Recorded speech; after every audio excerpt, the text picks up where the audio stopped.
Welcome back to Pencil with Poppy. This is session 4, trees. We talked a little bit about them last time, and I'm going to get a little bit more in depth today. So, as usual, here's my freshly sharpened pencil, and I'm going to chisel the point.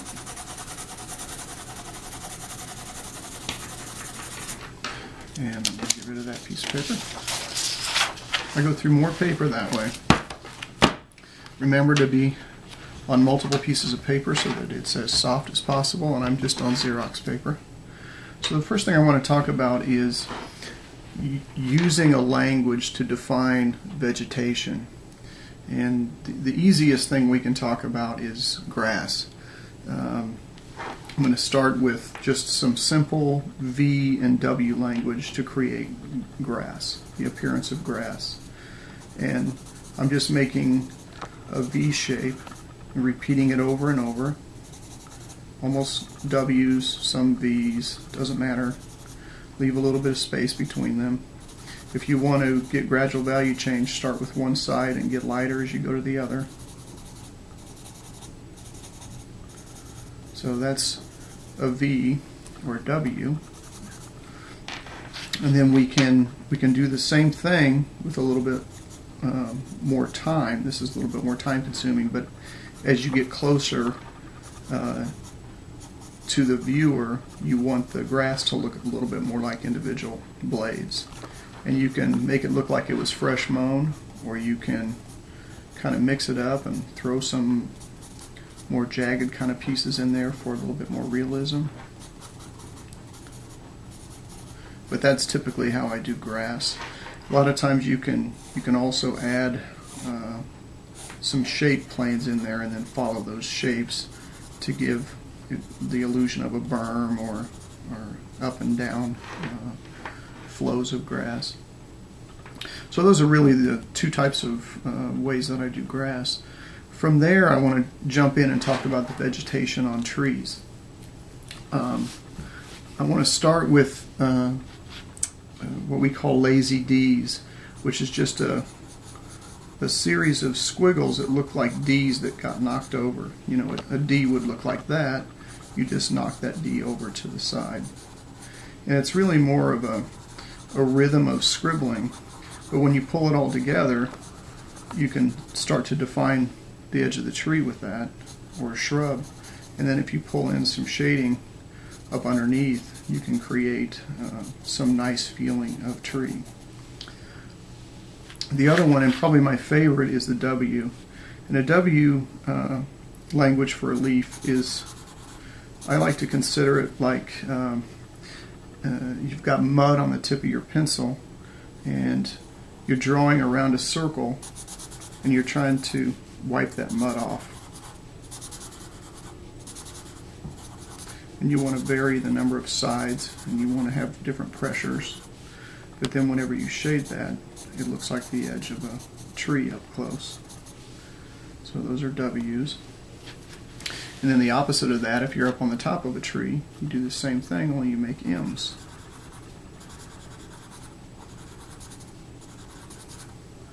And when you're doing trees, it's always good, because they're natural, to allow some pieces to fly outside of the edge of it so that it's got a real natural feel to it. And then whenever you shade that in, it looks like the edge of a tree. Evergreen trees is doing V's, where you vary the edge of the V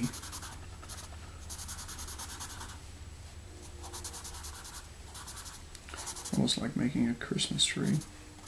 Have a couple of strays and then draw strokes to make the edge of it stand out. So that's really all of the languages I wanted to talk about as it relates to trees. Then when we get down to the shrub level, we can either do smaller W's and M's like this for an up-close shrub. You know, a shrub form might be something like that, so you would fill in the edges. Or you can do C's or O's that kind of look puffy like popcorn. and you want to vary the edges, and then just stroke in the side of it. Maybe throw a couple of little circles outside, and that's what the edge of a shrub would look like. So from there, we're going to take that language and we're going to use it to create some trees. Every drawing needs to have a foreground element in it that sort of lets you know where the drawing starts. So I always like to use a foreground tree, something that's up relatively close to me. So I'm just drawing some real loose, squiggly trunk lines. Maybe have a branch come out here. Maybe there's a branch over here. And then I'll just gently create a zigzag line here that makes sure to create some visual interest here on this foreground tree. Then you can go back in and start to define the edges of the tree trunk, maybe where it meets the ground. You can create some strokes that identify it being more rounded. And then maybe it meets the ground again in another spot here.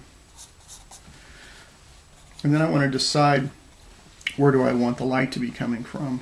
In this case, I'm going to make the light come from this direction so that it throws a shadow out here, because you want to have a shadow be the base of your drawing to allow your eye to go into the drawing. It makes it feel more three-dimensional. So now I'm going to go in and I'm going to start creating some of this W language that I showed you earlier. I'm going to follow this little zigzag pattern that I've developed, but I'm going to drop some loose guys out there just for fun. I'm going to go up to where I had the line. Maybe drop a couple of D's down as if they're leaves falling. And then I'm going to create a layer here just by creating some stroke lines to make it appear as though that area is in shade. And I'm going to go on up here and create some M's, maybe some more W's in here, just to fill out the top of it. And then I'll go back in with a little wider stroke. And then I'm going to go in here and I'm going to put the darkest part up underneath. And then I'm going to gradual value change that out. Same with this trunk. I'm going to go ahead and define what's going to be in hard shadow here just with a line. And then I'm going to shade up to that.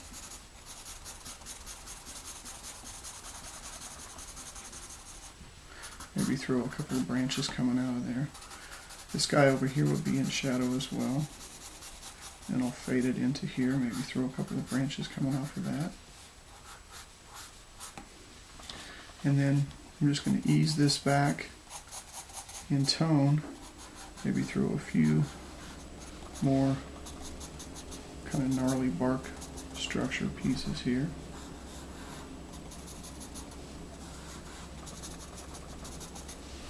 And that is a foreground tree. And a lot of times I'll go back in and create a dark edge to that, maybe throw in some kind of flowering material here. And I'll do it again on the back side as well. So we start to get a little bit of depth out of it. Now that's really loose, but I really like to have a loose feeling. And then in here we can throw in some of that grass language that we talked about.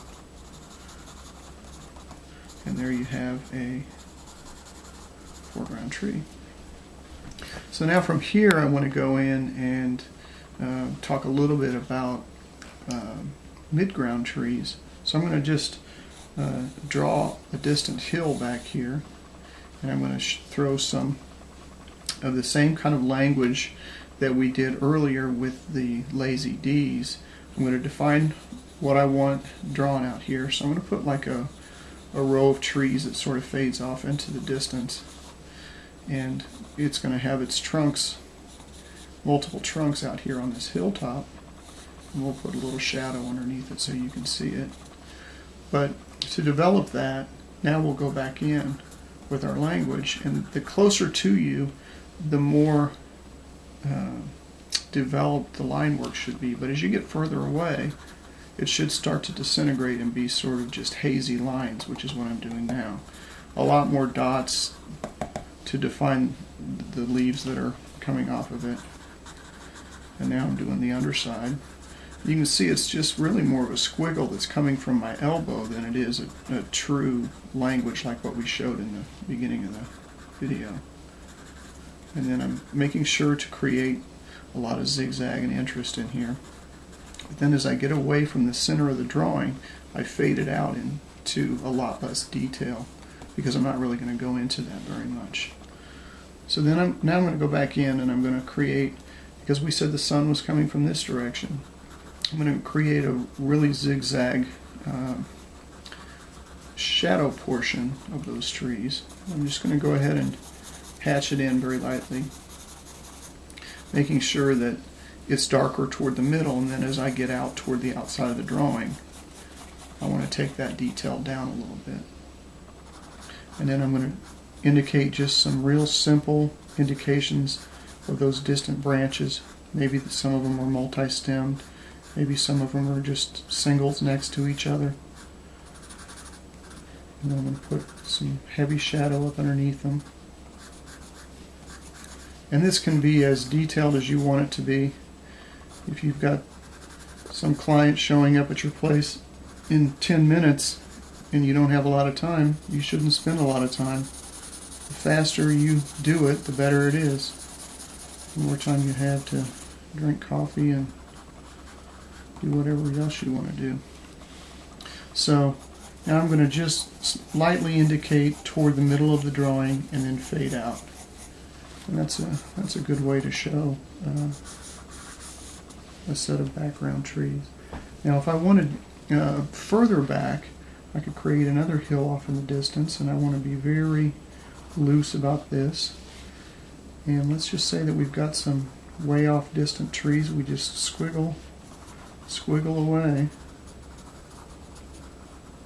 And this is even less defined than what we've got on these trees. Here's the trunks. I'm going to make that hill go up and down in the background.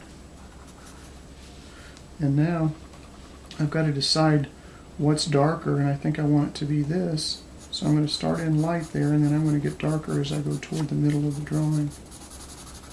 I want to get some loose leaves out there. And then to highlight the focal point, I'm going to shade in the underside of those. And then I'm going to shade the ground underneath them. And get lighter as I get to that tree. In all cases, you want to make sure that you don't have the same level of shading up next to each other. So I'm going to go ahead and beef that up a little bit just so that it stands out a little bit. And now I'm going to pull some of the edge of that in. So now this looks like a plane that's way off in the distance. This is another plane that's intersecting it. And now this is up close. So we've got a foreground tree using W's. I'll extend these out here. We've got midground trees using M's and lazy D's. And then we've got a far distant set of trees that uses just a squiggly line and some loose pieces out there.